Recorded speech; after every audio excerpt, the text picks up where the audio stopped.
Well, hello and welcome to episode 3 of The Wine List, a podcast for people who like wine and would like to know a little bit more about it so that they can attack a wine list and choose what they want to drink with what they want to eat with a degree of confidence. I'm Oliver Turnbull, and with me, as ever, is my friend of over 30 years, wine expert and renowned wit, Mr. Richard Lane. Good evening, Richard. Good evening all. Episode 3, we're rocking, aren't we? We're pounding through them. Fantastic, yeah. We did geography. It was a fascinating episode, the last one. I was really into that. I've re-listened to it just to make sure that it all fitted in. Geography, the country, the 30-50 and all that. This week, you've decided to concentrate on a particular country. Would you like to reveal which the country is and what the name of the episode is?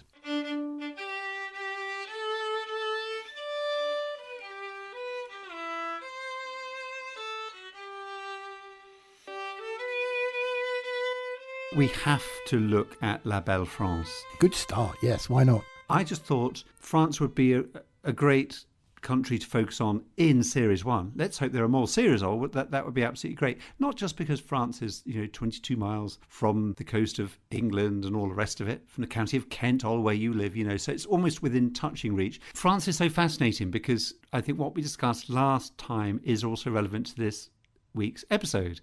France rather neatly falls into the nice 40s, as it were. We talked 30-50 last time with the latitude. France is all in the 40s. Building on the knowledge from episodes 1 and 2, I think we really can, dare I say it, get to the T word in this episode. I think I suggested that we might get to it in episode 2. Maybe that was slightly optimistic. When I say the T word, I do mean terroir. Terroir, bien sûr. It does seem appropriate. We're in France. It's a French word, and it's how they, you'll describe it better than me. So absolutely, why not? I've got my map, by the way, in front of me. I knew where Bordeaux was. I had an idea where Languedoc was. Pronounced Languedoc, is that right? Languedoc. Languedoc, pardon moi.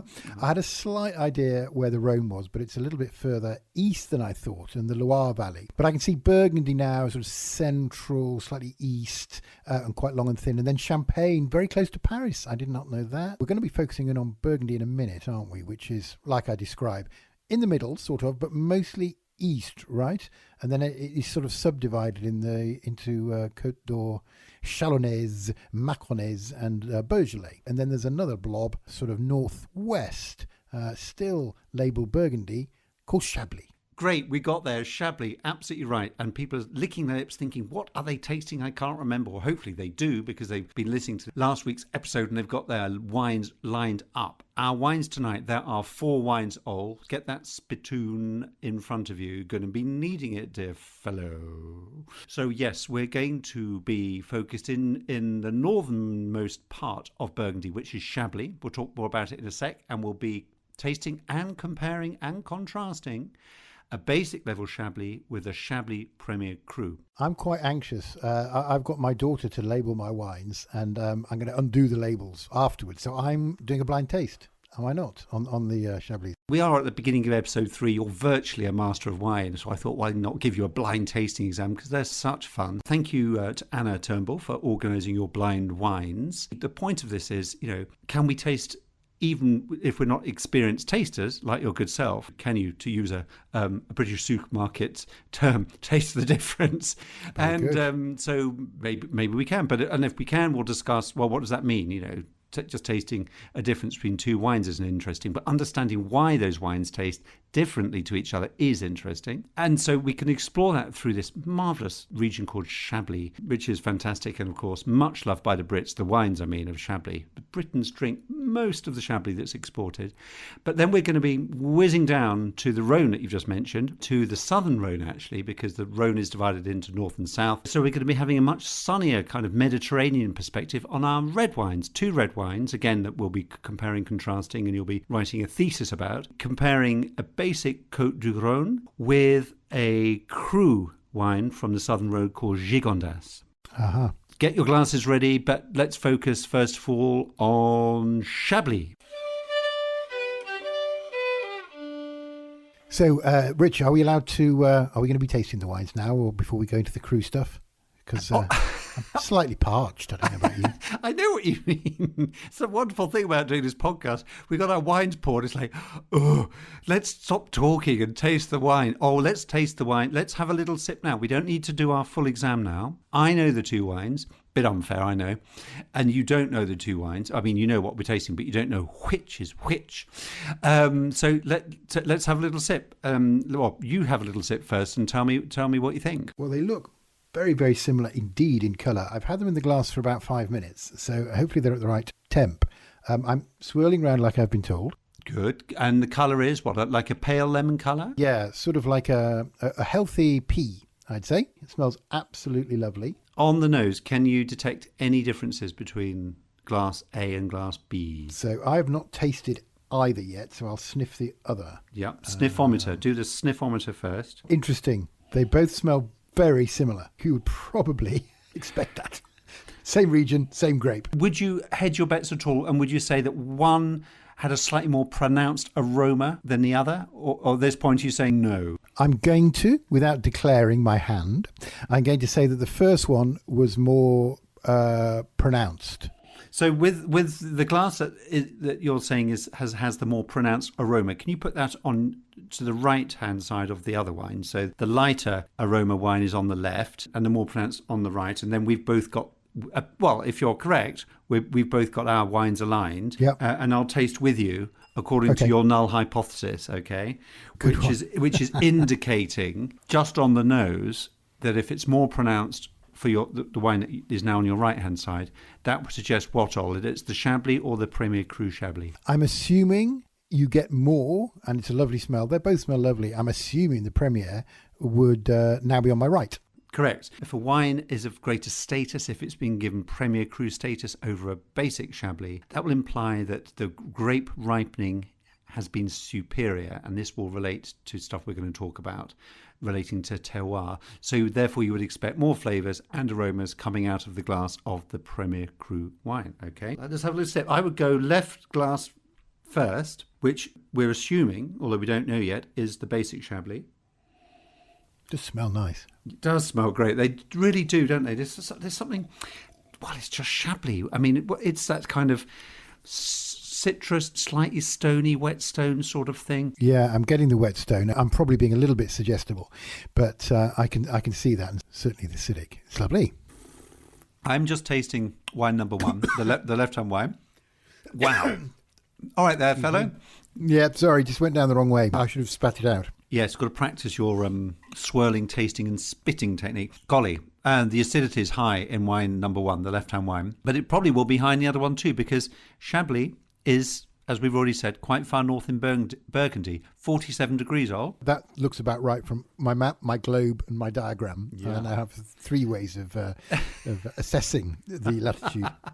This is a cool climate. One thing that Chablis struggles with is the fact that it can be really decimated by spring frosts. So the amount of grapes and therefore wine produced in Chablis varies from year to year because it's a marginal climate, one of your favourite marginals again, Ol. And if you get a bad frost, like this blinking year 2021, awful, beginning of April, severe frost. So expect yields and wine volume to be down in Chablis in 2021. Question, does that affect across the board? Is it a completely democratic thing? So the Grand Cru, the Premier Cru, the normal Chablis, the Petit Chablis, which we'll describe in a minute, they'll obviously all be affected by bad frost. Does that mean in a year where you've had bad weather, there is going to be a particular differentiation between the best and the worst, or does it level the playing field?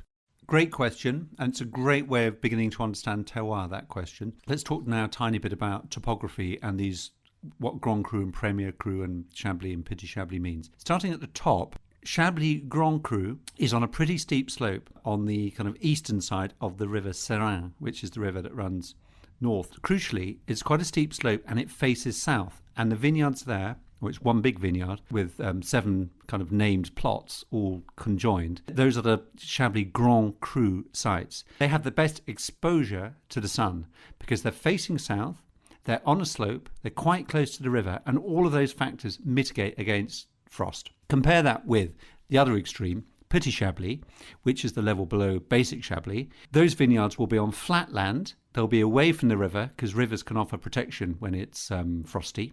they're relatively warmer than the land around them. So if you're not near the river and you're on flat land, and golly, if you're facing north, then you're going to be a bit buggered if you get a spring frost facing north, then you're going to struggle. In a dodgy year with spring frosts, then you would expect Petit Chablis and Basic Chablis to struggle the most. And this is where Premier Cru and Grand Cru Chablis should, because of their better locations, protected from the worst of the frost. Later on in the summer, when the actual vintage gets going again and the sun comes out, though the remaining grapes, assuming that they haven't been too damaged by the frost in the first place, will ripen really, really well. Right. Must mention the soils in Chablis, as well as the importance of hills and slope and aspect and sun capture, things I've just mentioned. The soils in Chablis are an incredibly important component to the terroir of Chablis. Just very, very briefly, there's something really important called Kimmeridgian soil. It's basically a sort of clay limestone thing. It's all to do with geology. And the limestone bit is really relevant because it's to do with, just bear me out here, seashells, fossils that were laid down in the rock, millions of years ago. But they do come through in this slightly sort of lighter soil in the better parts of Chablis. And although, as we mentioned in the last step, you don't taste soils directly, there's definitely, I think, pretty good evidence that it's the Kimmeridgian soil, particularly these old fossils, that when they are present, quite often present in the best sites, the Premier Cru and the Grand Cru sites, that there's actually a terroir expression going on here, which makes Chablis and good Chablis taste so amazing. In other words, kind of nervy, high acidity, sometimes a bit steely. There's a kind of backbone to it. It's a kind of exciting, kind of energetic sort of taste. And so without tasting the soil, certainly the kind of terroir effect relating to these Kimmeridgian sort of clay limestone soils going back millions of years is a factor, but it's not the only factor in terroir. I think that's why so many people end up saying, oh, they love Chablis. They can't stand Chardonnay, but gosh, they do like Chablis, not realising that, of course, Chablis is 100% Chardonnay. And Chablis, frankly, is just an amazing expression of Chardonnay. Yeah, it's funny, isn't it? All these words that intertwine. Exactly. The grape, the location, the vineyard, the bottler, etc. I'm looking at a photo that you sent me earlier of the Grand Cru vineyards of Chablis, and I'm looking at basically a hill, thinking, well, this isn't it. Where's the rest of it? And it's unbelievably tiny area of a town, which is a small town in France, a small country in the world that produces this heavy hitting in terms of commercial popularity wine. It's extraordinary. And just to summarise, just so I've got this right, the Grand Cru is the best, and there's 7 vineyards that will provide it, and they're all joined together in this area that I'm looking at now. It's beautiful, by the way. It reminds me of lovely Yorkshire. And then below that, you've got the Premier Cru, and there's a number of vineyards that will provide that, and they're sort of scattered all over.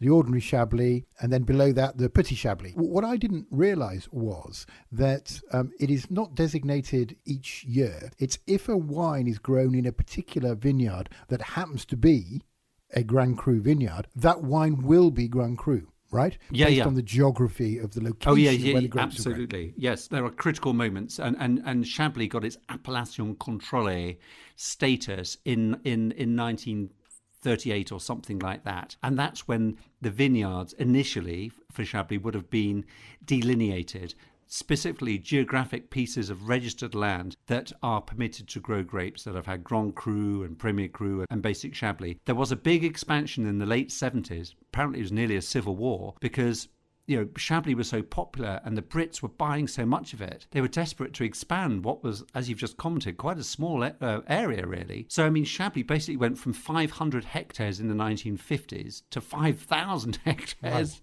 today due to market demand. And taking your question the other way, if it was a warm vintage in Chablis, and by the way, we're tasting 2019, these 2 wines, that's a very warm year. You should potentially get a decent ordinary Chablis in 2019, because even with flat land that isn't necessarily facing the right direction, if it's a really sunny summer, you should get decent grape ripening. It's more of a level playing field when you have a good season weather-wise. I think it's hard to generalise because there are so many nuances, particularly in Burgundy. I think that is a reasonable assumption, but later on in this episode, when we're down in the southern Rhone, we'll paint a slightly different picture.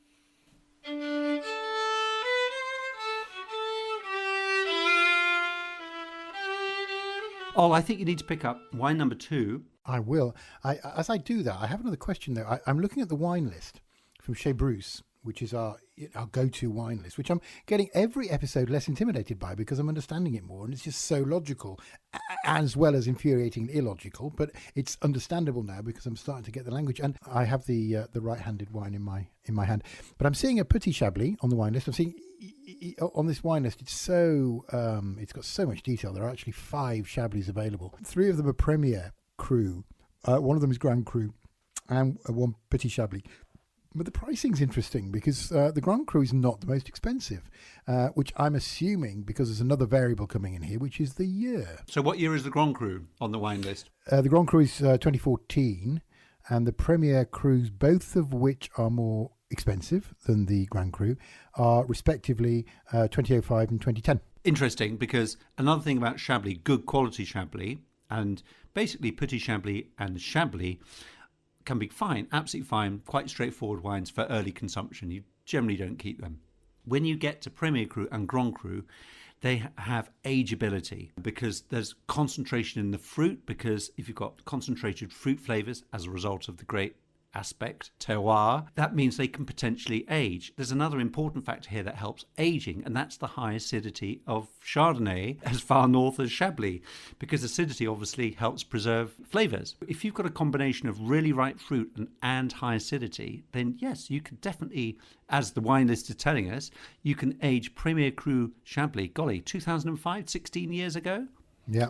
Fantastic. And as we discussed in episode 2, we know that 05 and 10 were fantastic summers for French wine, for Loire and everywhere else. So there you go. Well, you recognise the years, they're warm summers, which means the wines will have evolved in the bottle and they'll become more complex. So it's not just that the wine's pretty good when it's first made. The top premium examples will improve with age. When the acidity and the flavour concentration is good enough, they develop what are called tertiary flavours in the bottle. And the main thing you'd get with a Chablis Premier Cru or Grand Cru, you often get a kind of nuttiness, like a hazelnut kind of flavour in the wine. And that's an example of bottle aging, something that evolves over time. And I dare say that 05 and the 10 Premier Crus are absolutely stonking. And the Grand Cru, I'm sure it's fine, but 14 wasn't a great year, but as we've just said, shouldn't matter too much on a Grand Cru site. But I was in Chablis the other day, had a quick word with the sommelier. What percentage of customers of Chablis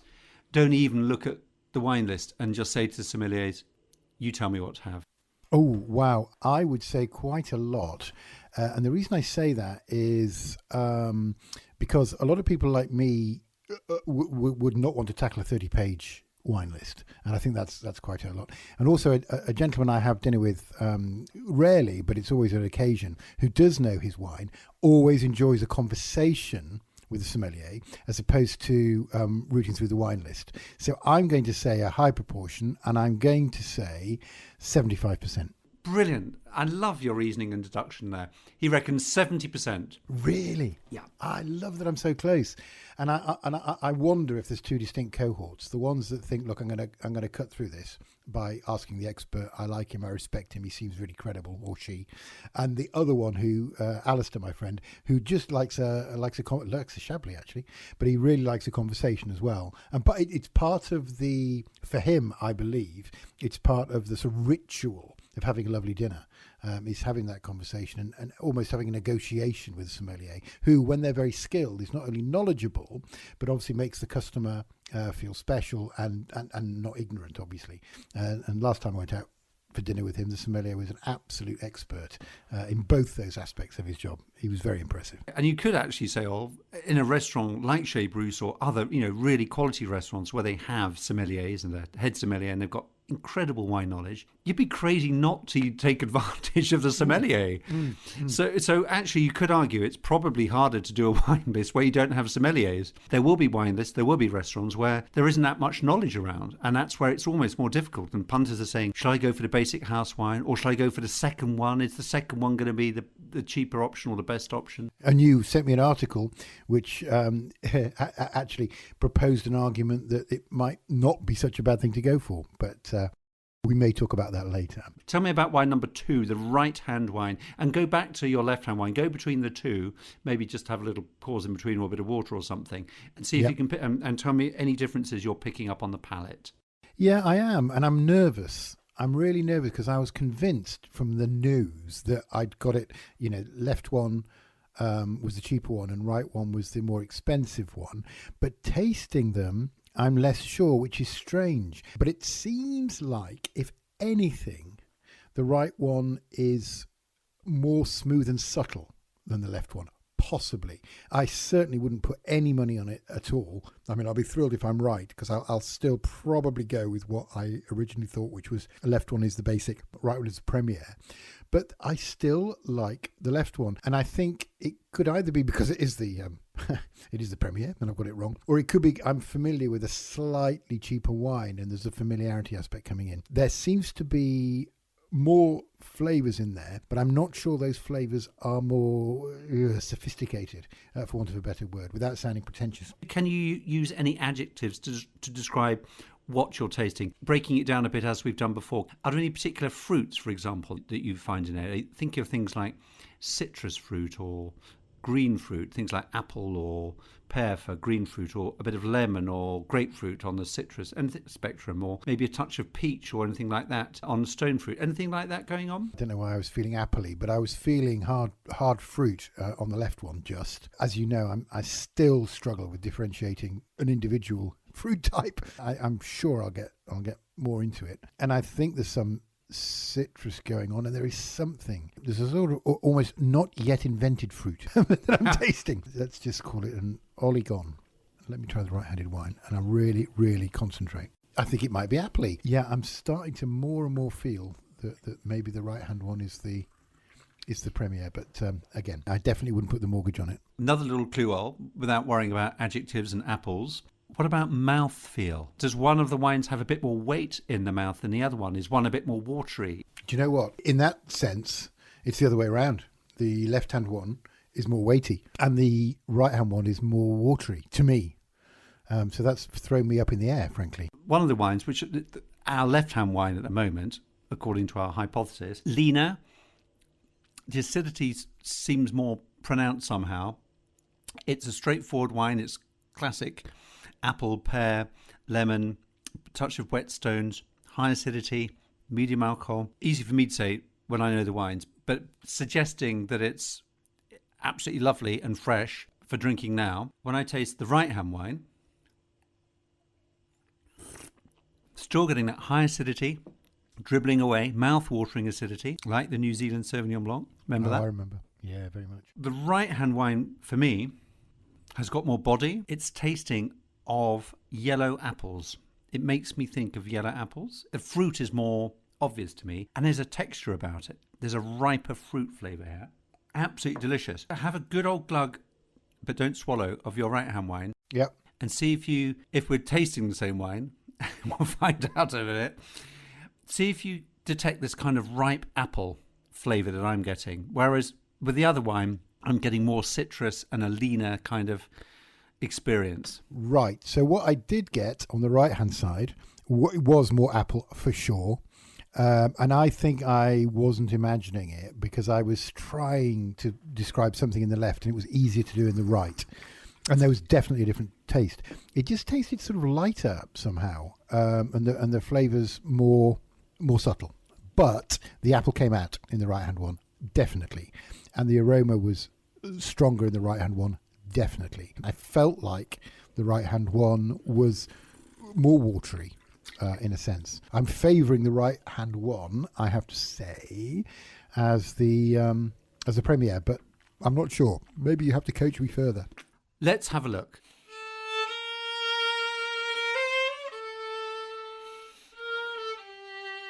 Okie dokie. I'm very, very nervous now because I feel like I failed. But I'm now revealing the right-hand one, Rich. Yeah. So the one that I think is the posh one. Oh, no. Oh. Oh, I'm so rubbish.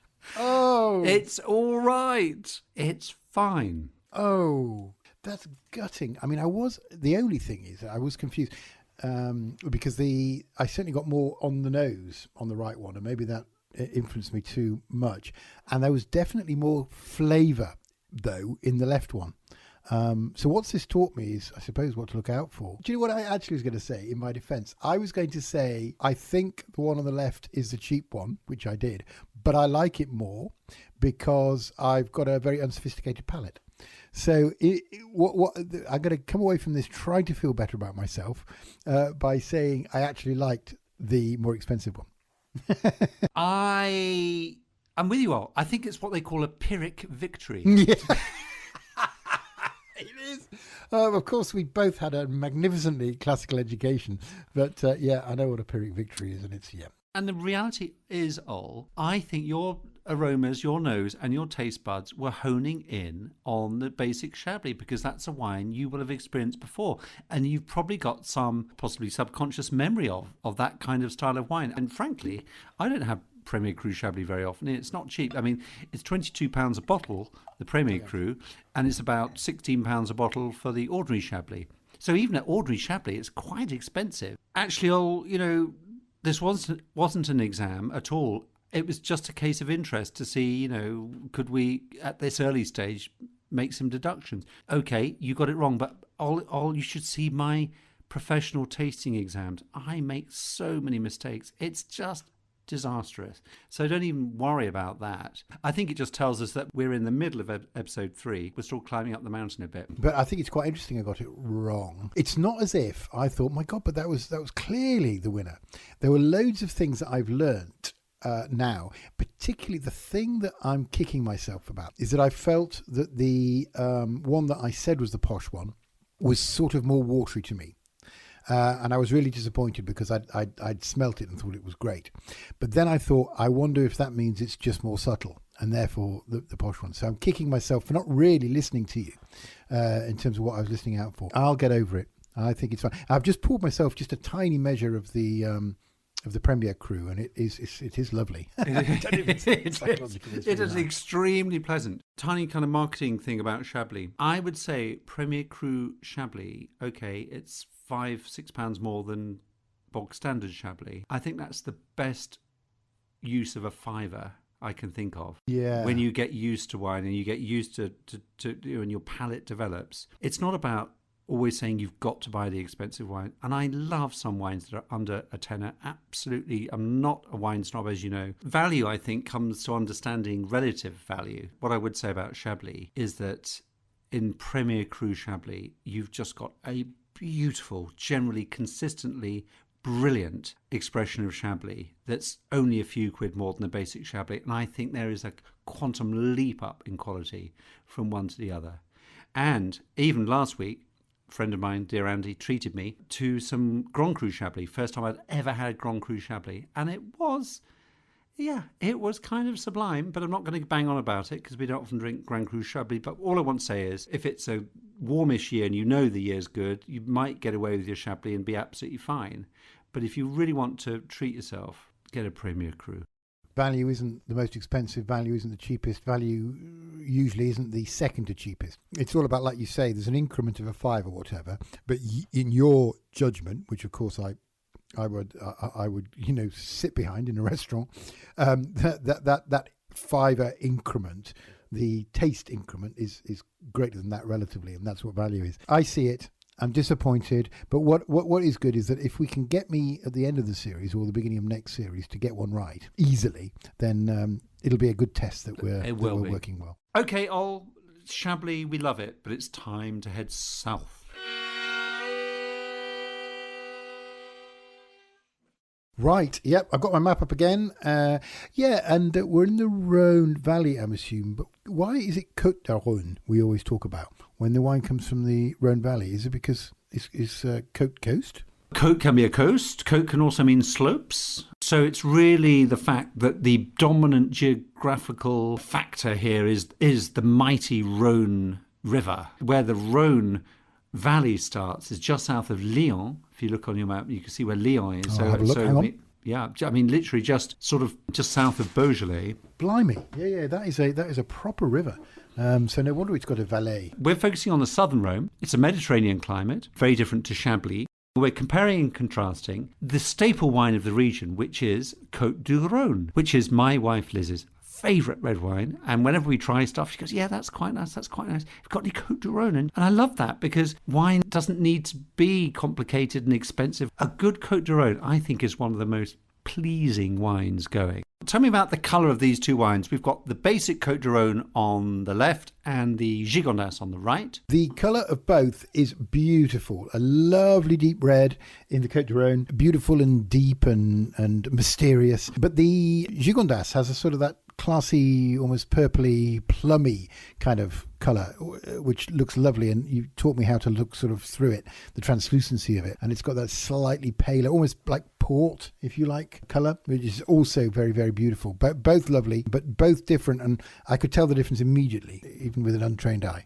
Now, we should say the Côte du Rhone is a 17, so actually I'd say getting on a little bit for a Côte du Rhone, only because basic Côte du Rhone is generally intended to be drunk young. But this Wine Society wine we've got, half bottle of Côte du Rhone, is made by Gigal, who is one of the most famous names in the Rhone Valley. So I expect a basic Côte du Rhone from Gigal is going to be superb. Most ordinary Côte du Rhone you'd probably want to drink no more than a year or two of age. Is that because of the grape or the terroir? The fact that generally you drink them young? The terroir, I love the way you're going with your terroir. Oh, I understand these terms. Get you in your big terroir ways. I'm going to call you a terrorist. Nice one.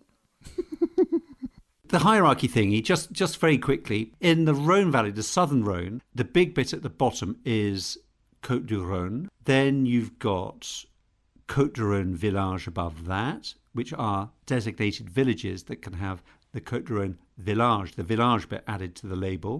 This means that the terroir is slightly more favourable. The grapes are going to have a better chance of ripening and concentrating, and you'll potentially get better wines but it has to be from within this delimited or delineated villages, whereas the bottom level fruit can come from anywhere in the whole region of those 66,000 hectares. So there's less control, and therefore it's a bit more sort of generic. Côte du Rhone village with a named village, which means the grapes have just come from that terroir of one village that has been identified by the French authorities as having a superb terroir, because maybe the slope is amazing, the fruit quality is incredible as a result, and therefore... The soil maybe even? And the soil, of course. There we go. It's pretty stony in the southern Rhone, but you get a little bit of clay as well, which is handy because it can hang on to the bit of water, because you don't get much rain here in the growing season. Between May and September, not much rain. And then at the top, above Côte du Rhone village, brackets name village, are the crus. And the cru, C-R-U-S, plural of cru, generally means growth, as in the top growths. At the very, very top of the tree would be Châteauneuf-du-Pape, which I'm sure everyone's heard of. And they are often lovely. They have complexity. There are rules which stipulate how they're made, where they can be made around this village called Châteauneuf-du-Pape, which is close to Avignon. But there are a few other cru appellations as well. And the names of these cru tend to relate to the villages they come from. And these villages tended to start off life as being a named village under Côte du Rhone village, like the one we're drinking tonight. Gigondas is a cru. A few years ago, it would have been Côte du Rhone village brackets Gigondas, but it's been promoted. Have I got the levels right? So there's your basic Côte du Rhone. Then there's one that is a village. Yeah. Then a named village. Yeah. And then a cru village. That's it. Well, it couldn't be more different from Chablis. So thank you, France.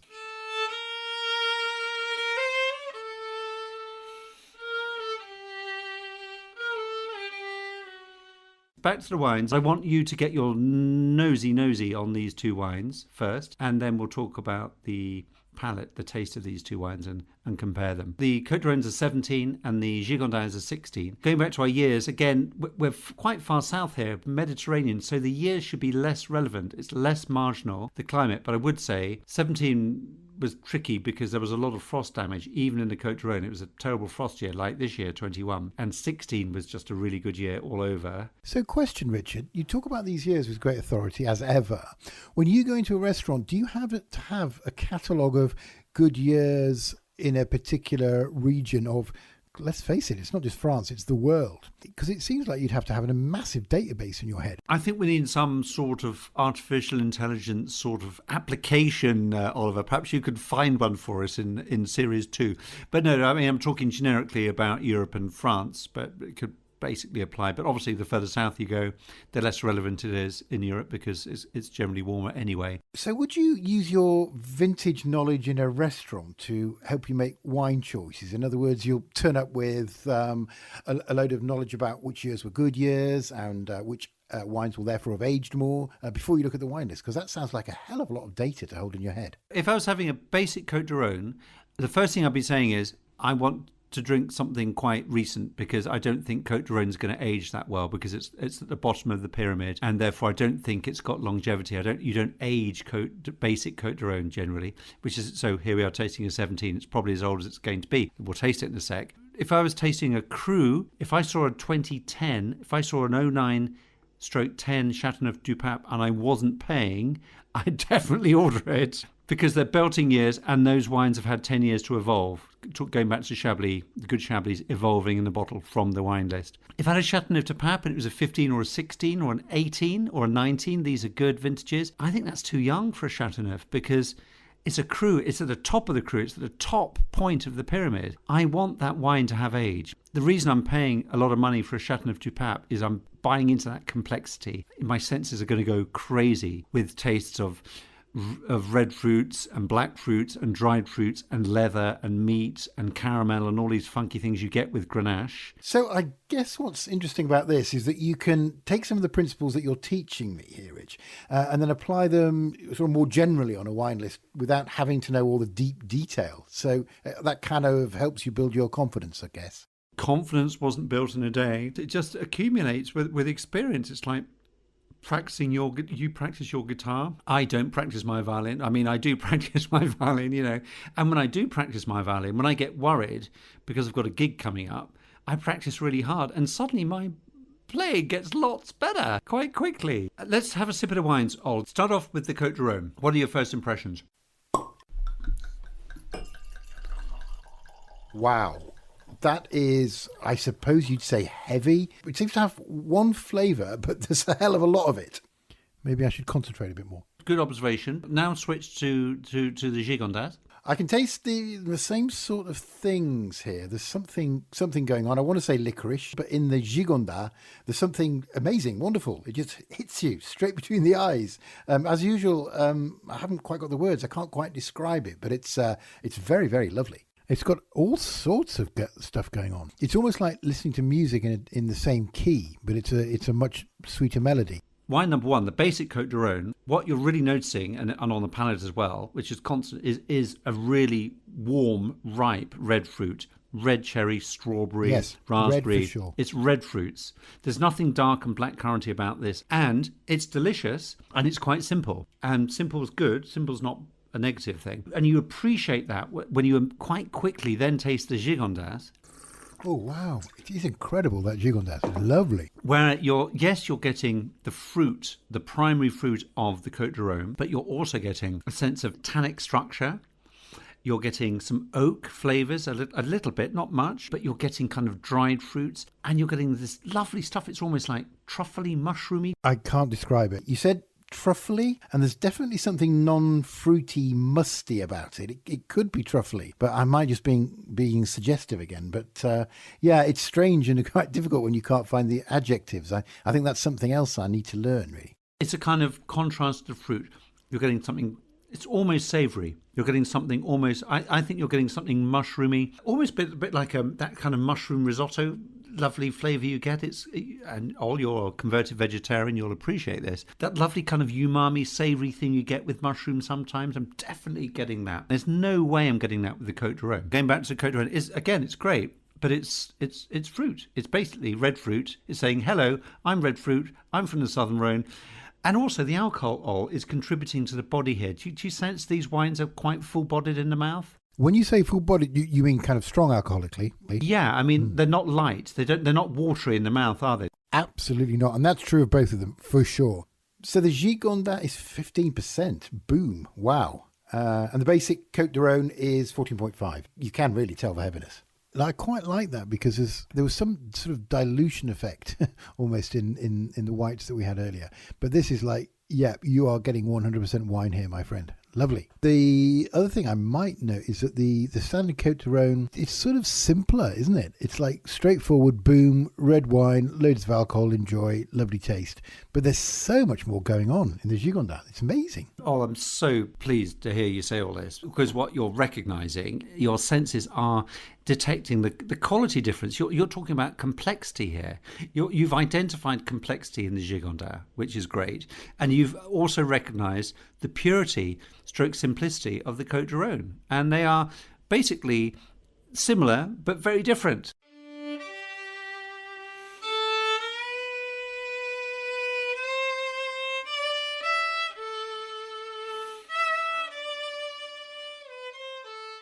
I just want to talk about inverse terroir for a sec. Whoa, inverse terroir. I'm just being pretentious and calling it terroir to the -1. Now I understand. In Chablis, it's so far north in Burgundy, 47 degrees, as we said, and frost is a real hazard in the spring. Here in the southern Rhone, we're in Avignon territory. We know how warm it gets down there and how increasingly warm. I mean, going back to climate change again, years ago, when this appellation was created in the 1930s, the appellation contrôlée rules for Châteauneuf-du-Pape, the top cru of the Southern Rhone, stipulated that the wines had to be 12.5% alcohol.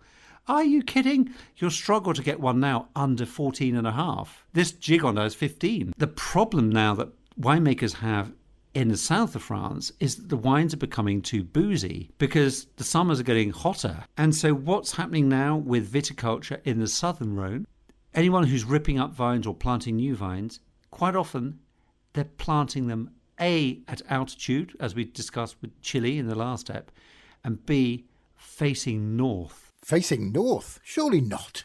You're in a northern hemisphere and you have a vineyard facing north. You absolutely do, because you want to lessen the ripening of the grape, because the sugar build-up, particularly in Grenache, which is a grape variety that is thin-skinned, which means that the sugars build up very, very quickly in the juice of the grape. And obviously, the more sugar you've got, that means the more alcohol you're going to have. That means that unless you can somehow control the sugar content of the grape, you're going to end up with a 15, 16, it could even be 17%. I mean, we're getting into sherry port territory here. And that's a problem because people will not drink these heavy wines. They're tiring to drink. They're delicious. You have a glass, delicious, but you have 2 glasses and you feel a bit woozy. As a result of the sugar going up in the grapes, the acidity can drop. And that means these wines can lose freshness. It's the absolute reverse situation of Chablis, where you're doing your damn most to ripen the grapes, to build up the flavours and ripen the fruit and to get wonderful flavours going on. A few hundred miles further south, you're actually doing the opposite. You're trying to slow down the ripening so that you don't end up with too much sugar and overly jammy, overly boozy wines. Oh, wow. So if it accelerates, it's massively difficult to correct for, I guess. I mean, you've got to physically move stuff, grow different things. I don't know. You can't change the slope of a hill. So massive implications if it keeps changing at this rate, right? You can actually pull up a vine whenever you want and replant, as long as you're conforming to the rules of the appellation. There's a lot of head scratching going on at the moment because, frankly, it's benefiting Chablis more than it's benefiting the Côte de Rhone. Because, of course, the shift is it's the more marginal places in the north are now becoming more reliable, and in the south it's getting too warm. So actually the 30-50 thing in terms of latitude might be changing and become more of a slightly less pleasing 32-52 thing or something. Maybe bringing Dorset into the equation. They can't change 30-50. We've just done 30-50. They're not allowed to change those lovely round figures. Blimey, well, yeah. Golly, these must be worrying times for winemakers. I mean, part of me is infuriated by the appellation contrôlée and different rules for different regions. It goes completely against my sense of logic and all things being in the right place and order. And then part of me thinks, actually, that's very French. It's quaint, it's sweet, and it's, adds a little je ne sais quoi. And I say just good on them. Well done. Well done them for making it so complex and having everyone else having to understand their rules. I suppose, like the LBW law, it's complex for a reason. Next week's episode is, I don't want this to sound too dull, but we're going to look at the history of wine. No, not dull. Definitely not. Not dull at all. And we will talk about, because all these episodes are interrelated. We haven't just done France. We haven't just done appellation contrôlée, because what we've touched on today is also relevant to what we talk about next time. But we are going to be exploring, why did human beings start drinking wine? Where did it all start? When did it start? And how do we relate that to what we're drinking today as consumers in the 21st century? How much are we consuming and who's consuming the most and blah, blah, blah, blah. So I think we can have a really good historic and modern episode next time. And grab your wines, dear listeners, because in the next episode, we're going to be drinking a Gino Mavro, which is a very tannic red wine from northern Greece. And we're also going to be tasting a medium sweet Riesling from the Moselle. If you're into your German terms, it's a Spätlese, and all of that will be explained next time. Because in Germany and Greece, we are, in some sense, it's almost going back to the cradle of civilization, almost, in terms of history. And next week's episode is all about wine history. Ol, I think you've done brilliantly today. Are you feeling okay? Yes, I think it's nice that you describe my performance as brilliant in the sense that I had one wine to guess and I got it wrong. But you got it wrong so brilliantly.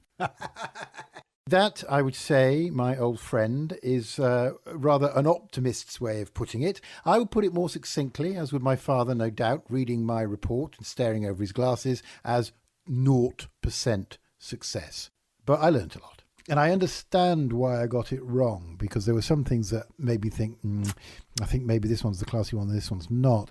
To the point where I, with much more confidence, when we got to the reds, I was thinking, yeah, there is tons more going on in this Gigondas than there is in the standard Côte de Rhone. And yet, to support Liz's worldview, that Côte de Rhone was tasty. There's absolutely no doubt about it. And probably, we were talking about value before, probably very good value. For bang for buck, that gave you a hell of a lot of wine. So moving forward, not in the slightest bit discouraged that I got 0 out of 1 in my taste test, because I think the next time we do this, I'm going to do tons better. I promise. A good friend of mine is a wine critic. He's more experienced in wine than I am. He tweeted about the Wine Society Gigal Côte de Rhone 2017. His conclusion was, what a lot of bang for your buck. There's an awful lot of wine going on here. There you go.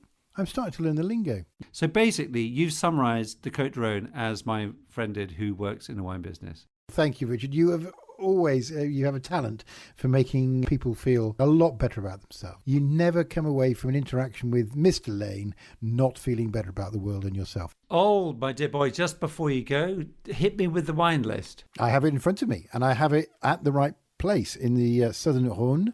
And this is going to be interesting because I'm still quite confused by some of the words on here, as usual, except one. At the bottom, we've got something that says Clos Saint-Michel, but it says Châteauneuf-du-Pape. So I know Châteauneuf-du-Pape is the top. So that's relatively the top wine. Some of the others don't even say Côte du Rhone on them. We've got one at the beginning, which is the cheapest one, which obviously caught my eye, which is the Domaine de Fondrèche Ventoux. So I'm wondering whether Ventoux is a village, a named village, but I wouldn't be able to guess.